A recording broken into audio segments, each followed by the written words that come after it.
I am 25, want to break an unhealthy cycle of fighting with my F27GF.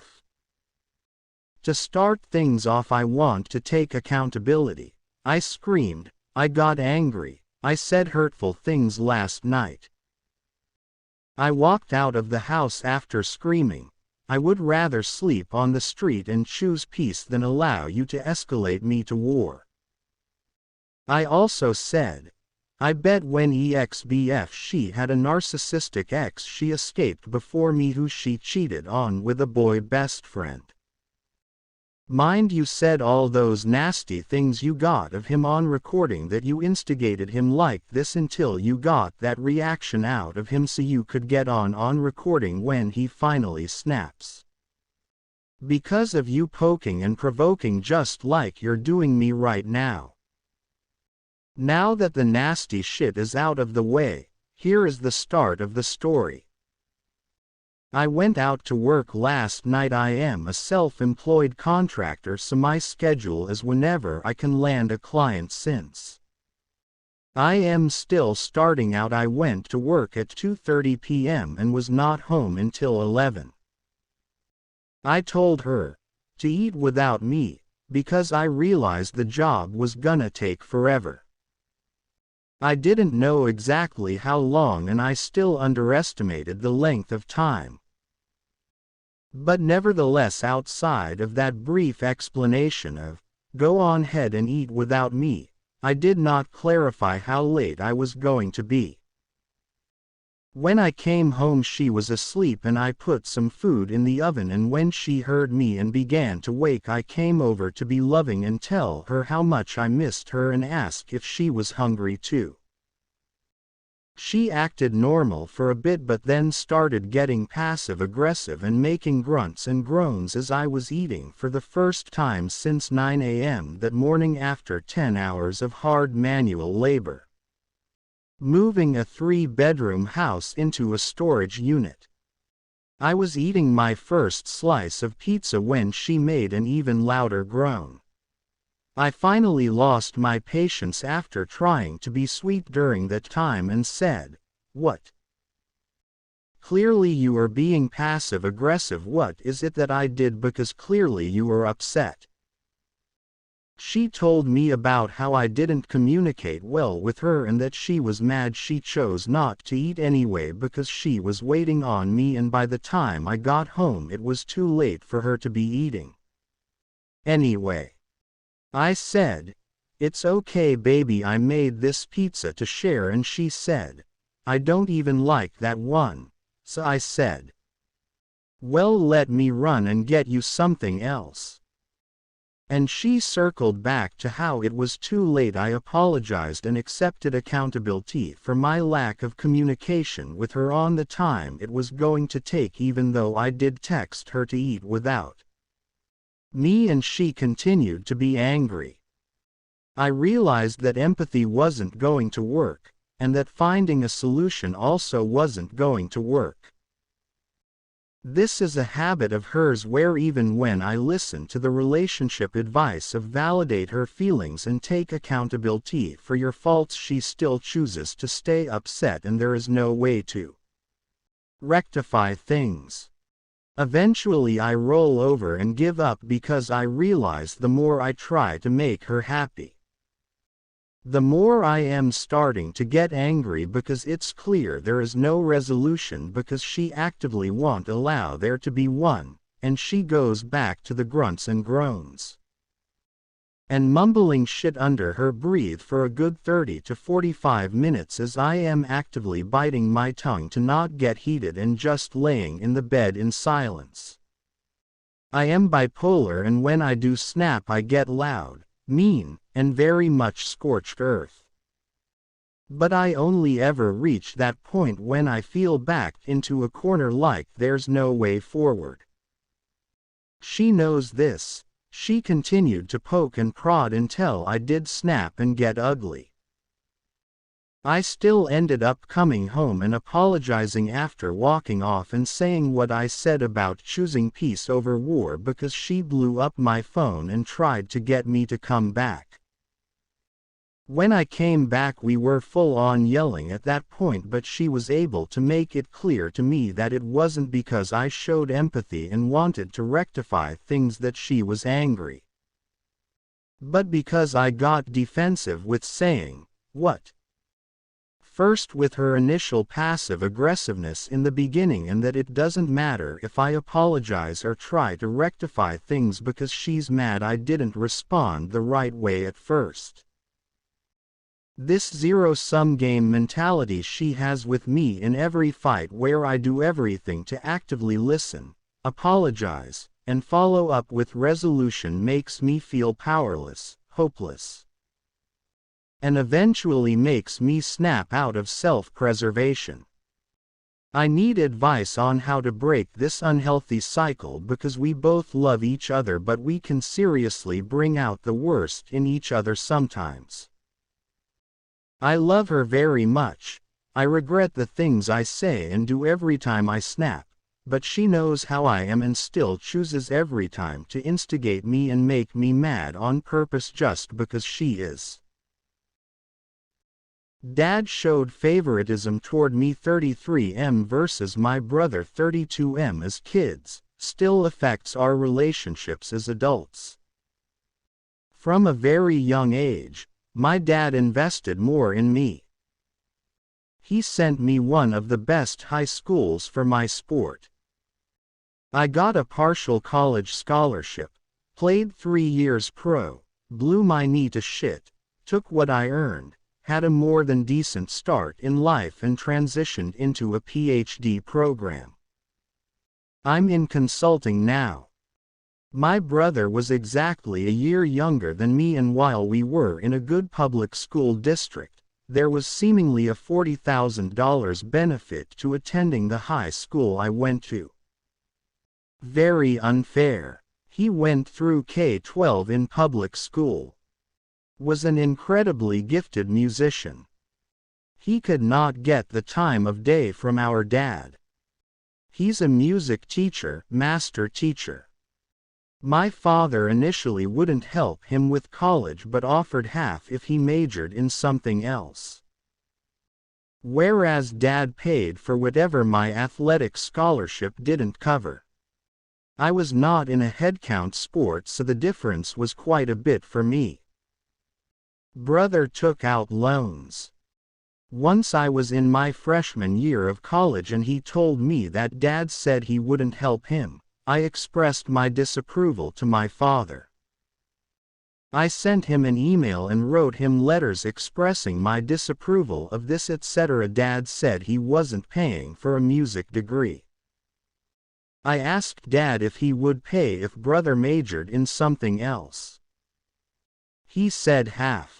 I told my brother to consider something else because a half paid for degree is better than nothing, plus he would likely get something from the colleges. That was sort of where our fallout began. He made a comment about Dad not being able to help him more because he put all his money into me. He was 17, senior in high school.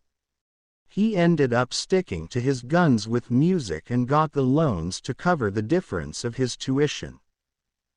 He met and married his now ex-wife. They had 2 daughters, now 6 and 5. Today, we don't talk very much. We see each other at family gatherings and we just both nod at each other. If he stays, sometimes he will just drop the kids off. The kids will play together.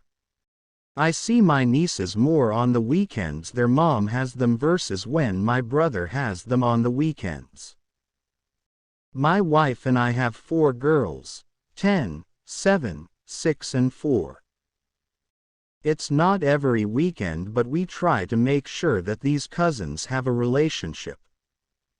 They also FaceTime a lot.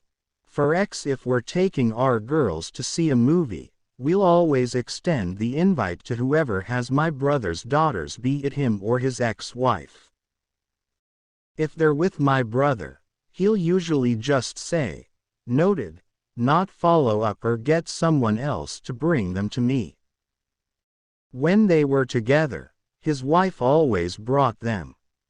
This last weekend, brother's ex-wife brought them to our house because my 6-year-old niece was asking.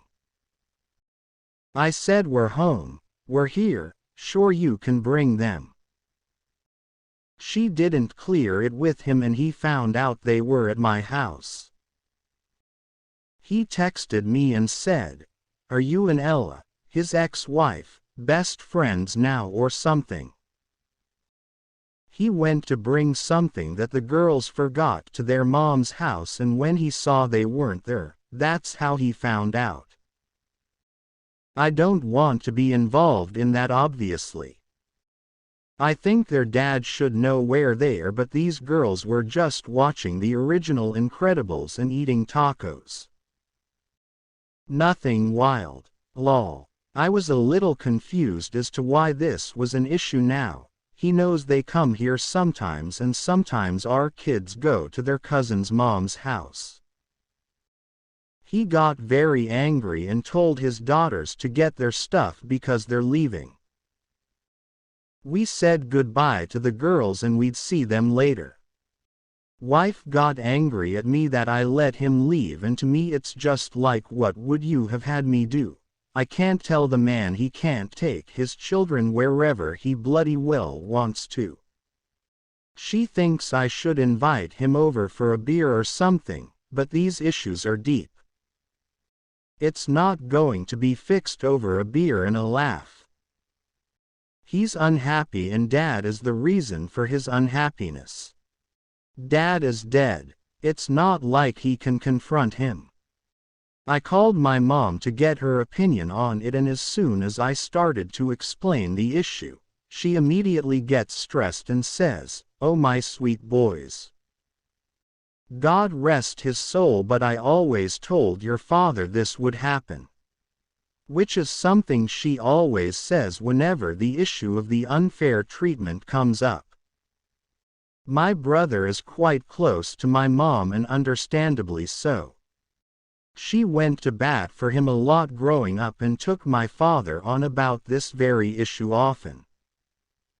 There were a lot of blow-ups between he and my mom that often ended with my dad not hearing my mom. She didn't have a lot to say in the way of advice either, because she's tried for years to mediate this conflict. She says she prays for us and about it a lot. I do think my dad was massively unfair to my brother, and his lack of attention to him quite likely altered the course of his life. I didn't really notice it until college when he told me Dad wasn't paying for him, which is why I sent letters to express my disapproval of that. It was wrong and shitty. He was just 17 and signing himself on the hook for a massive amount of debt. Just doing some rough numbers, between sports, my high school education and college, my dad has invested nearly $300,000 in sports education for me. And he offered to pay for just half of my brother's college, which was in state, only under the condition that he major in something Dad approved of. No one has to pay for anything, but this was seriously uneven, and I get why he's angry, but attempts to talk in our early 20s have not gone well, so we've mostly avoided each other where we can. I think my wife's heart is in the right place, and she continues to tell me this has gone on long enough, but I don't know how you solve this kind of long-standing, deep-rooted issue when the person who created it is dead. I've acknowledged to my brother that Dad did not do enough to help him and showed him the emails, letters I sent him practically begging Dad to help pay for his college. I've gotten responses here about being the golden child, scapegoat dynamic, which I agree with. A lot of things happened that shouldn't happened, and if Dad was here, I think he'd need to hear that. I love my brother and I hate that we are in this position of being near strangers. Someone suggested that I was wrong for suggesting he major in something else, but my initial emails were begging Dad to change his mind and pay for his college. When Dad said that was his condition, I told him maybe he should consider another major for the sake of financial soundness. Never thought that that would be a relationship-ending comment. I do think it's promising that he still lets his kids play with mine. What is the difference between being a pushover and being a kind, generous person? I tend to be the kind of person who drops everything to help people around me, even if they aren't exactly on my good side. I genuinely do not know if I am a pushover, or just a kind person like I would really like to be. Don't get me wrong, I don't want this to come off as me saying I'm a perfect person or better than anyone or a humble brag or anything. I have a million flaws and am probably a shit person lol. But, for example, I have an ex that I met in high school that broke up with me about 4 months ago, after dating for 3 years. She ended up in a shit situation living with her family after she had to move out of my house for the entire relationship. I paid 100% of everything, did all of the errands, did all of the driving, planned all of the dates, and did half the cleaning. Due to her parents being drug addicts, we were forced to move in together way too fast. She neither worked, nor went to school because she just flat out stopped going to high school about a year into the relationship. It ended up being her plus 3 other adults plus 7 kids plus a newborn in a 2-bedroom apartment. This caused her to have a mental breakdown for like 3 weeks in a row. Not sure, but it was around there. At the time, despite still grieving, I let her take my couch so she wouldn't be in such a bad situation. Since then, she's been nothing but rude to me, even when I'm doing a favor for her. Like the other day, she said to buy a mop. I said to go to the store with me, because I know she'll say whatever I got was wrong. She said no. I went, got a mop. She then started a screaming match that it was the wrong mop.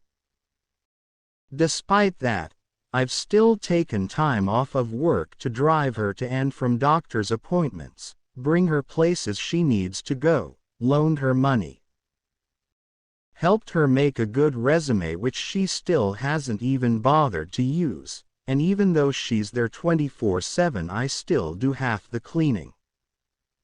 For another example, this is when I was dating my ex. I was bringing her back to her family's home an hour away. I'd then have to drive myself an hour back. It wasn't uncommon to have to do this 2 times a day, a few days a week. But, as I was backing out, my rear axle's rotor I think. I'm not a car person. This was like 6 months ago. Broke and made a loud bang.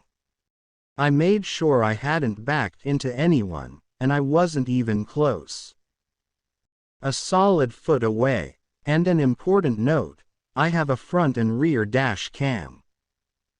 So, I kept driving since I didn't hit anyone. About 15 minutes into the drive I thought, I don't want someone to think I hit and ran a car. So I called the person who was crashing on my couch at that time. I told him in no uncertain terms that I did not hit a car, but to let me know if anyone starts looking at the car I was close to, and I'll explain the situation and show them the dashcam footage. Well, him and my 2 paying roommates decided to tell the neighbor that I backed into their car and drove away. The wrong neighbor. They call the cops and report me for a hit and run. My roommates give me one quick call. Get back here before you get a felony hit and run, and hang up. I call back 26 times and they don't answer. I turn around. I get there later. Blah blah. They convince me to just take responsibility so we don't have beef with the neighbors. I do so, and the neighbors don't file a report with the cops. Hindsight 2020. I had the dashcam. Neighbors want $500 for repairs. My roommates agree for me. When we get back inside, I tell them that they are paying it, not me. They agree, and I go to my room. All three of them spend the next couple hours talking all kinds of shit about me, thinking I can't hear, in my own home. One of them is living there for free as a favor, and the other two have a room at literally 30% of the market cost of apartments.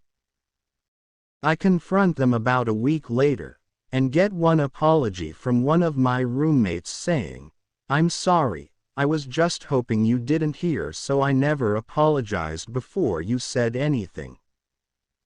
The other never apologize, and the one crashing on my couch refuses to.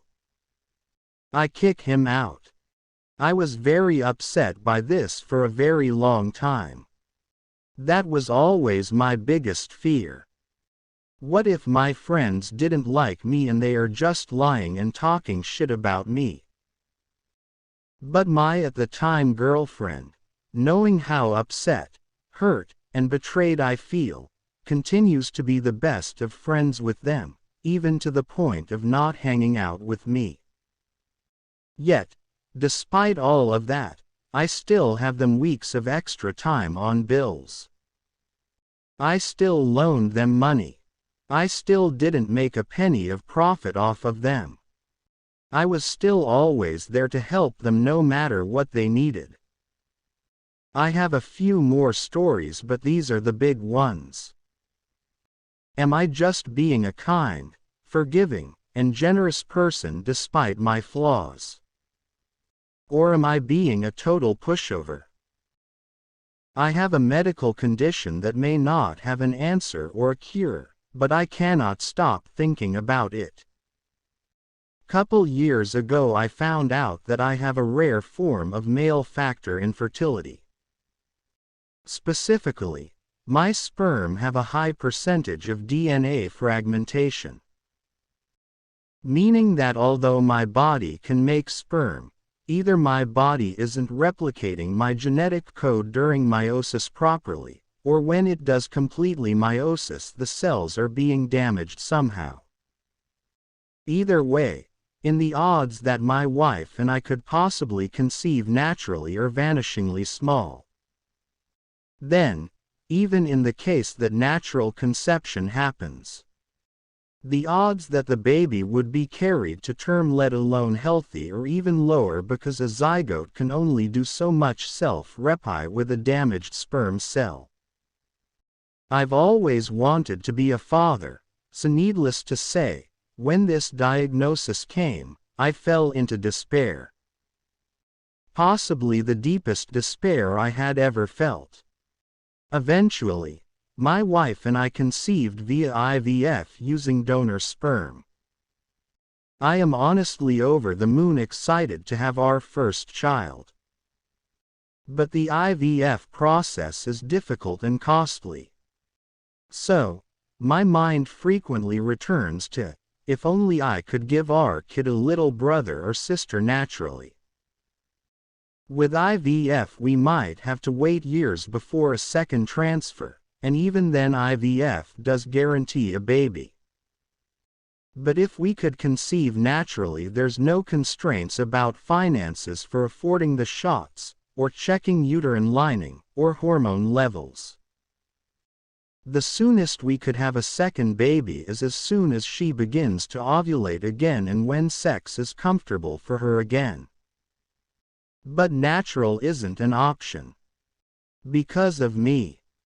Because my body refuses to do something that nearly every man in the history of the world has been able to do. I don't treat my body like shit. I could lose some weight. I've never done hard drugs, or smoked, or had repeated blows to my crotch. And yet here I am with a rare form that has no specific cure, because why research a rare form, right? What money is there to be made by the medical establishment by helping natural conception?